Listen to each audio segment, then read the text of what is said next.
And for people that see someone who's a beast, who's done great things, you just assume that they're different than you. Right. But then you hear about your insecurities and your pitfalls and all the things that went wrong with you, and you realize, well, God, but those are the same things that go wrong with me. Like maybe I have that inside of me and I've just never summoned it. Right.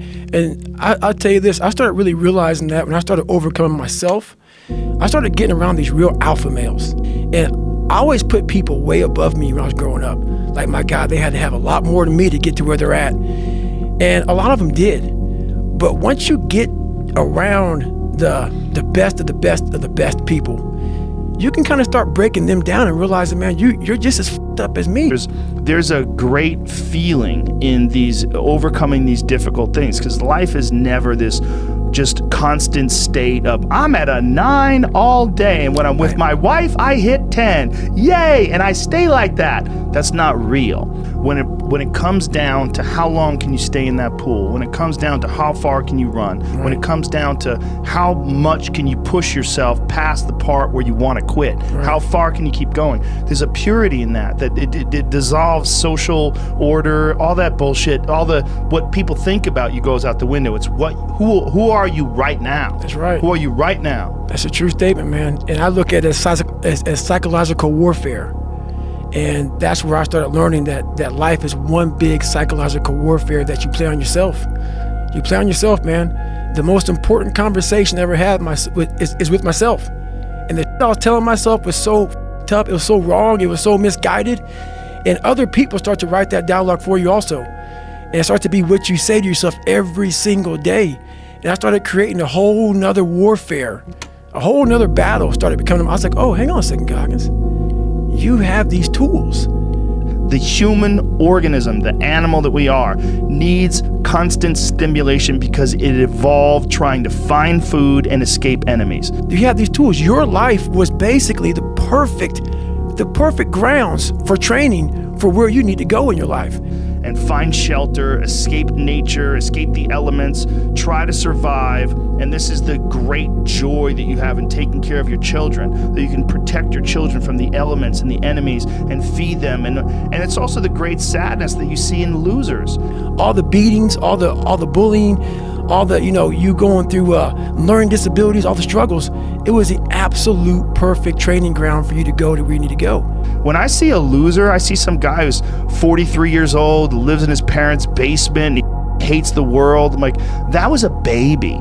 Man, this is a baby that somebody just gave nutrients to, whether it's nutrients in the forms of food or in the form of thoughts and ideas and examples, and this kid developed these horrible self-defeating patterns of behavior that have led them to this point where they're this middle-aged person with no future and no idea of how to get out of this rut, and probably never will escape it, and might just wind up sucking on a gun. This is the world that we live in today. And I think part of that world is because we have been fed this line of horse that you're supposed to seek comfort, and I don't think you are. And that's how I started looking at my life versus woe is me, poopy pants, kick a rock down the street mentality. It was, nah, God just hooked you right the f*** up. He hooked you right up, man, with the perfect place. You were training for the first 18, 19, 20, you were training for this stuff, man. You had the advantage of everybody else versus, my God, they're so above me. They came from a great family. Mom and dad love them. They didn't have to learn, they didn't stutter, they didn't struggle. No, man, your struggle is what made you who you are now. Through that struggle, I will now have a better day, and I better do it again tomorrow or do something else, because if I just think, well, tomorrow I'm just gonna coast and eat Twinkies and watch TV. Oh, hello sadness, my old friend. Hello depression, because when you're not doing anything, you feel like shit. So I started flipping this into a whole different, I started being a master of what I was scared of. I was scared of my mind. And I became literally a master of that mind. And that's what from now on, it sets me apart from most people. I started diving into that. And that's just a part of being a human being. And we can pretend that we're something other than what we really are. And we can pretend, nah, me, man, I'm just cool, just chilling, doing nothing. Bullshit. You're a human. You're a human being. You evolved from the hundreds of thousands of years of hunters and gatherers and people that were struggling.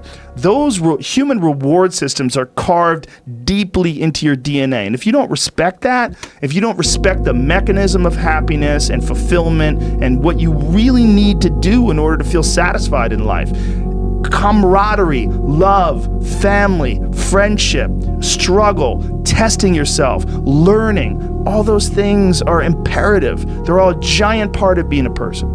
I watched these movies. I talked about Rocky last time I was on here. I always equated training to mental toughening. Like, it always looked brutal. People waking up early and doing all these things, and it looked horrible. I was like, wow, man, I gotta start doing that. Not to get better, bigger, and stronger, but that is what's gonna build me. That looks uncomfortable. That looks brutal. And getting up early, I don't wanna do that. So I made this long list of things that I don't wanna do. And through that, I found myself. I started, I'm like, you guys aren't doing this shit in high school. You guys aren't getting up at 5 o'clock in the morning, running over here in this golf course. So I started seeing myself very differently than the average human being. I was like, hang on a second. I have something they don't have.